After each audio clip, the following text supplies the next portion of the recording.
How do you speak fluently in English? How do you speak confidently in English? How can you improve your English communication skills? This is by far one of the most requested videos on this channel, and today I have got 6 simple steps for you on how to improve your spoken English. Now, I don't come from an English-speaking household. Everybody in my house actually speaks or communicates in Hindi. But when we were growing up, my mom paid a lot of attention to improving our spoken English. She made a lot of effort. She made us do so many different exercises, learn everything about grammar, sentence structure, all of that jazz, to basically train us to speak well in English. Now, I understand that a lot of people do not have the privilege or the environment to grow up in a space like this, which is why the steps that I'm sharing with you today can be tailor-made to fit your situation, no matter what situation you're in, to improve your spoken English at any age. So, hit like, hit subscribe, and let's get started. Now, before we get on with the tips, have any of you guys ever wondered why we are not able to speak well in English, despite the fact that most of us have English as a subject in school, and most of our textbooks are also actually in English? Well, there are 2 potential reasons for this. One is that we are taught English the wrong way in schools. It's just a subject. We don't have enough incentive to want to make it a part of our lives, and that's because whatever we are taught in English is, well, pretty boring, and everything is done for the purpose of getting good grades. So, that kind of sucks all the fun out of learning a new language. There's this research by Dr. Stephen Krashen, which suggests that you become fluent in a language when you interact with things that are so interesting in that language that you forget that they are not in your native language. But that doesn't really happen in school. And the second reason is that English is just not a part of our day-to-day lives, right? You are surrounded by people who speak in your native language. So if you grow up in North India, that's most likely Hindi. If you grow up in Southern India, that's a bunch of different languages like Tamil, Telugu, Malayalam. Nobody is actually speaking in English. And so there's also not enough incentive for you to make yourself uncomfortable enough to speak a different language. Because of these 2 reasons, what ends up happening is that you become this person who always gets anxious when they do actually need to communicate in English. Now, whether we like it or not, English is more or less a universal language. It is the language of professional communication. So, I want you to overcome your fear. I want you to start getting confident while speaking in English and become fluent in this language. Our environment has a huge impact on how we speak and what language we speak, and what we hear is how we think, and how we think is what we speak. There's another research by this German scientist, Dr. Kathleen Wermke, who found that babies as young as 2 days old understand the tone of their native language. She analyzed the sound of crying of 60 newborn babies and realized that it actually resembles the melody of their native language. This means our environment starts to shape us since we are born. So, if you really want to change your old habit of not communicating in English, and if you want to learn the new skill of communicating in English, you have to start incorporating it into your environment, right? And the easiest way to do this is to change the medium that you consume content in. So, whatever you're watching, try watching it in English. The reason that I am so fluent in English and have gotten better over the years is because I primarily consume English content. All the shows that I watch, any YouTube videos that I watch, anything that I am watching in terms of the news, etc., everything is in English. I consume content primarily in English. The only time that I'm consuming Hindi content is when I go to watch a movie in the theater. And as a result of that, I am able to pick up all of these different cues. I'm able to improve my sentence structure on the go, and everything becomes better just with simple practice, simple exposure therapy. I just expose myself to the English language on a continuous basis, and that's exactly what you need to do. Even if you don't understand it completely, even if you understand parts of it, it actually starts by exposing yourself to more and more content in English. For example, if you like personal growth content, watch YouTubers who create that content in English. If you're trying to build a fitness routine, watch creators who are giving you advice on fitness in English. Whatever you enjoy, consume that content in English, and then you'll automatically start to enjoy consuming English as well. Now, doing this actually helps you in more ways than one. One, you get used to listening in English, and over time, it will feel very natural, and you don't have to translate it into your native language. Two, it helps you learn the correct pronunciation of complex words. And three, you learn the informal terms or slang that people use in everyday English.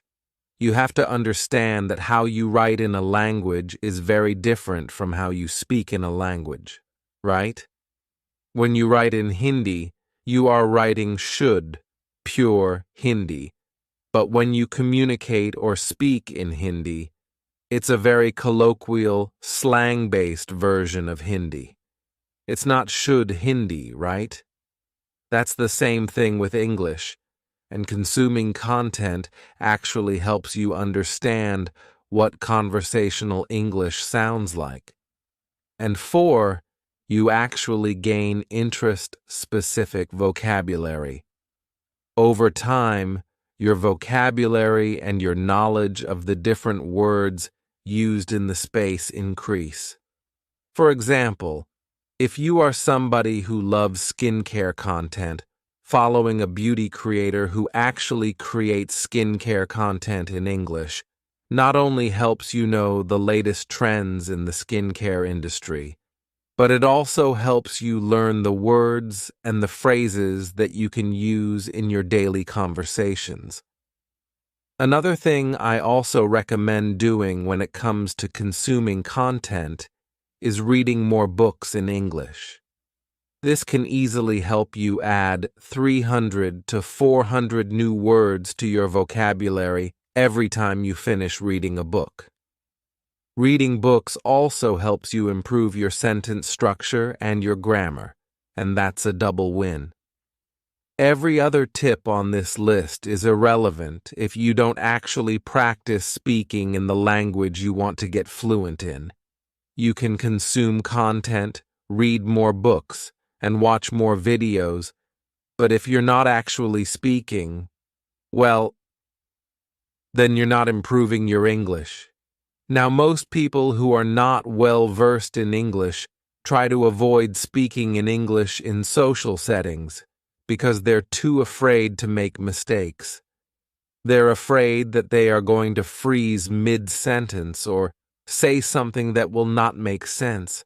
But most of all, people are just afraid to make a fool out of themselves. This fear is completely valid, but I'll say it again. You cannot get fluent in English unless you start speaking in English. Now, I'm not immediately going to ask you to go to a room full of people and just start speaking. That's not what this is about. One of the easiest and safest ways to practice your English speaking skills is by using a process called imitation, where you basically watch a piece of content in English and then try to summarize or speak about it in your own words. I would suggest going a step further and recording yourself while you are doing this exercise. So, let's say that you watched a 5-minute YouTube video. Once you've watched it, you're going to come back, sit in front of your phone, switch on your camera, and then record yourself summarizing what you just watched, but in English. Now, this actually serves two purposes. One, it acts as your video journal, right?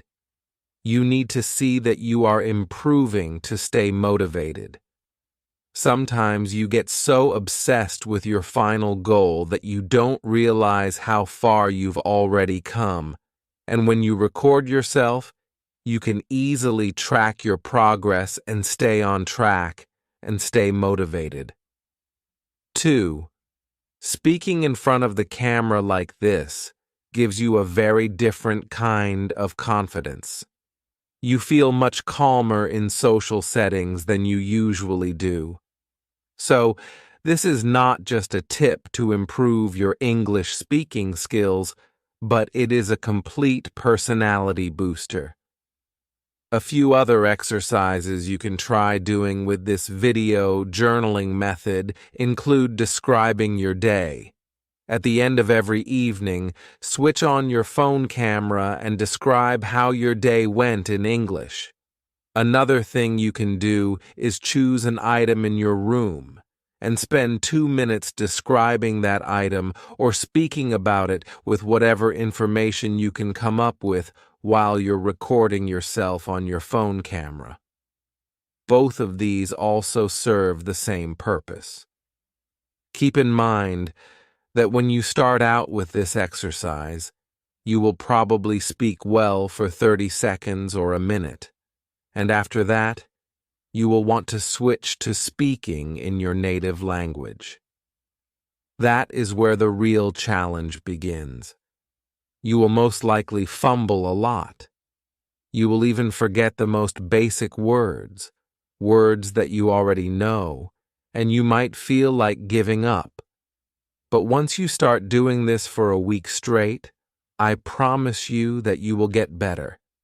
And because you're facing all of the struggles in the privacy of your own room, nobody else is seeing it. You're actually much better off. You will be a lot more confident the next time you have to step out and speak to somebody else in English. Now, most of us struggle to speak fluently in English because we do not even know what we want to say. No, it's not because you have a limited vocabulary. Vocabulary is actually not so much of an issue when it comes to speaking fluently in English. If you can communicate something in your native language, trust me, you can also communicate it in English. You know enough words for that. The issue is that when you don't regularly speak in English, you don't actually learn how to think in English. You are thinking in your native language. And before speaking, you have to translate everything you're thinking into English, and then you have to speak. So, it's a multi-step process, and that is where the problem occurs. We speak well in the language that we think in, so if you're not thinking well in English, you're not speaking well in English. The easiest way to change that is a 10-minute journaling exercise. Every night, before you go to bed, grab your notebook, find a spot in your house, get comfortable, and start journaling. I would suggest starting by journaling about your day. Write about how your day went, what you did, what you liked, what you didn't like, everything. You can write to summarize your day on one single page. Journaling does a couple of different things. One, it gives you clarity of thought. When you are continuously writing in English, when you practice this skill every single day, it trains you to get clarity of thought in English. It trains your brain to think in English. Secondly, it trains your brain to process your feelings in English instead of processing them in your native language, which is probably what you're used to doing. So, this actually is a non-skippable step. It only takes 10 minutes of your time, and gradually, you will become even faster. I can now sit and summarize my entire day, filling one page with writing in less than 5 minutes. It is not difficult. It just takes a little bit of consistent effort. But while you're doing this exercise, keep in mind that the purpose is not to improve your English. If you sit down to journal with that purpose in mind, you are actually going to draw a blank page. You're going to struggle to write anything because your brain will automatically tell you to make it perfect. And if you are not able to make it perfect, then you won't be able to write. So, the purpose of your journaling exercise is to process your feelings, write about your day, think about how your day went, and gain clarity of thought. The English part of it happens on autopilot, so you don't have to consciously worry about it. Just make sure that you are journaling for the purpose of journaling. You just happen to be doing it in English. It's completely okay, even if you're writing only a couple of sentences for the first few days, as long as you are writing every single day.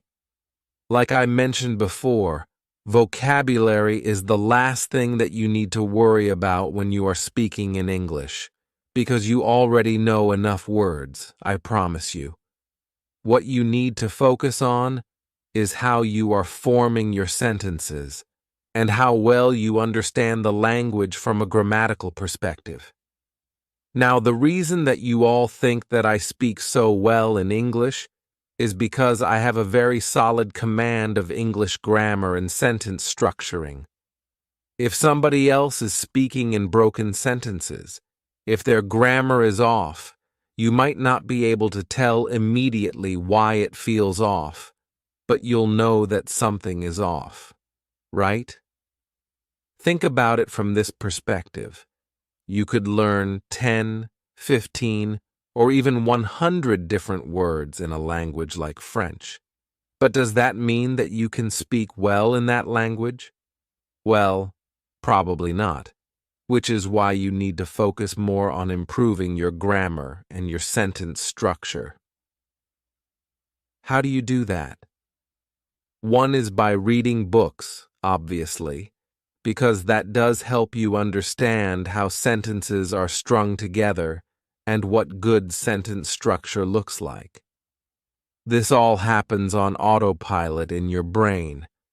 Just reading more in English will help you get there. This is because before a book is published, multiple editors go through several different rounds of editing, and the goal of each of these editors is to produce an easily understandable, error-free book. This is why it is one of the best sources to work on your grammar and sentence structure. Another thing you can do is use this tool called the Hemingway Editor, which is free to use. Now, Hemingway is a readability and proofreading tool that helps you improve and simplify your writing. How can it help you? Remember that journal entry that you made in the previous point? Just type it out in Hemingway and see how well your sentences are structured and whether your grammar is good or not. It is super easy to use. You simply have to copy-paste your text onto the website, and it will highlight everything that you can do to improve your writing. The reason that most people struggle to speak well in English or any other language or to communicate effectively in general is because they are afraid of looking like a fool in front of other people. But think about every single thing you've learned in life. Let's say driving. If you already learned it, what did you feel like on your first day of driving? It felt like everybody on the road was staring at you, right? Now that you have been driving for a few years, you know that that isn't true. Nobody cares about how you're driving. Everybody is too busy thinking about themselves, focusing on their own driving. This is exactly why you should not worry about embarrassing moments or embarrassing yourself in front of other people. So, if you're still not convinced, let's do this little activity. Think of someone you know. It can be anyone, your friend, your colleague, even your mom. Can you remember the last time they did something embarrassing? I actually spent a lot of time trying to come up with something embarrassing that my mom did, and I cannot remember for the life of me. I'm sure you cannot either. It's not because you don't have a good memory. It's because when it comes to other people's embarrassing moments, we are just not paying as much attention as they think we are. So now that you are starting to practice your spoken English skills, you cannot let the fear of embarrassment hold you back. But it's not just the fear of embarrassment. The other thing that holds people back is their ego, that feeling within us that wants us to be perfect, that wants us to be superior to other people. That is why we don't want to speak in broken English, and why we want to be perfect in English before we speak. Overcoming your ego is just as important as overcoming your fear of embarrassment. How do you do that? Start by acknowledging that your ego is, in fact, one of the reasons that is stopping you from getting fluent in English. A few things that can help you tackle both your ego and your fear of embarrassment are: 1. Taking criticism as feedback. It's okay if you make a mistake while you are learning how to be fluent in English. Even native English speakers cannot speak perfectly all the time. Do you know how many times this video had to be cut in the middle because of all the fumbles that I had? Here's a little sneak peek of that. It is the language of professional communication and which is now. Keep in mind that when you're starting with this exercise, everything that you summarize everything. Everybody makes mistakes, even people who can speak extremely fluently, even people who don't know any other language besides English. Making a mistake does not mean that you can't speak fluently. So, if somebody is correcting you, if somebody points out a mistake that you've made, take it in stride. Take it as a learning experience, and you will not feel embarrassed anymore. Also, when you take criticism and feedback confidently, instead of shying away from it or getting defensive, you actually come across as a very confident person. 2. Remember that speaking fluently or speaking well in English is not a sign of being smart. You are not dumb if you are unable to speak fluently in this language. Most of the time, we feel that if we speak in broken English, others will think we're not intelligent enough and will see us as inferior to them. But that's just not true. Once you start believing this fact, you will actually become a lot more relaxed when you are speaking, and that will also translate into you speaking more confidently. I've already spoken about the importance of this. You speak well in the language that you think in. If you are thinking in your native language, you will speak well in your native language. If you are thinking well in English, you will speak well in English. Now, most people are not able to do this because, let's say, every exercise that I've spoken about so far, You will do it for 5 to 10 minutes a day. But then, what about the rest of the time? How do you speak well the rest of the time? Because 5 minutes a day is great. It's great to begin your practice, but it's probably not enough to change the way your brain thinks. So, there are a couple of different tips that you can actually use to train your brain to start thinking in English. What happens when you think in your native language and you're communicating in English? Like I mentioned before, you think of a response or whatever you want to say in your native language, then you translate it to English in your mind, and then you actually have to speak it aloud in English while that translation is still going on in your head. That makes it really confusing. A few things that you can do here, and try these out throughout the day whenever you remember, will actually improve your spoken English a lot. 1. Describe the moment that you're in. Let's say you're speaking with somebody, and you remember, oh, I need to communicate in English. Go ahead and start by describing your present moment. What are you doing at the moment? Whatever is happening around you, start speaking about that in English. I know it might sound a little awkward, but you can do this very easily if you're communicating with friends who know that you are trying to improve your English. Or, let's say you're talking on the phone and you remember something about work. Try and tell that information to the person you are speaking to. I'm getting ready to go to work. I have this presentation today, and I have to deliver that effortlessly so that I can work on my promotion. Something like that. This basic activity actually helps you consciously change your thinking language from your native language to English, and over time, it becomes a very automatic process. 2. Think out loud. I know you can't do this everywhere, but when you are at home and again, you suddenly remember that you need to communicate better in English, whatever you're thinking, just say it out loud. But say it in English. This way, you actually get used to hearing yourself speak in English, and thinking out loud also helps in case you unconsciously switch to your native language.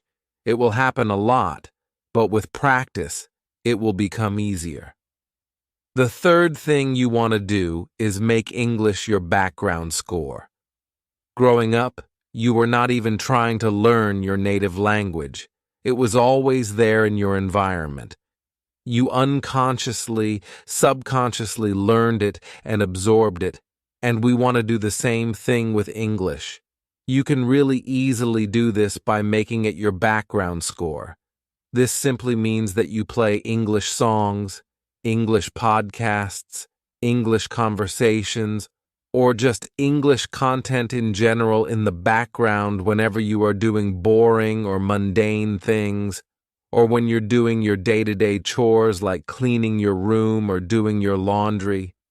Even if you're not listening to it consciously, your brain will actually pick up on the sentence structure, the grammar, the words, and the phrases, and it will get used to listening to and thinking in English.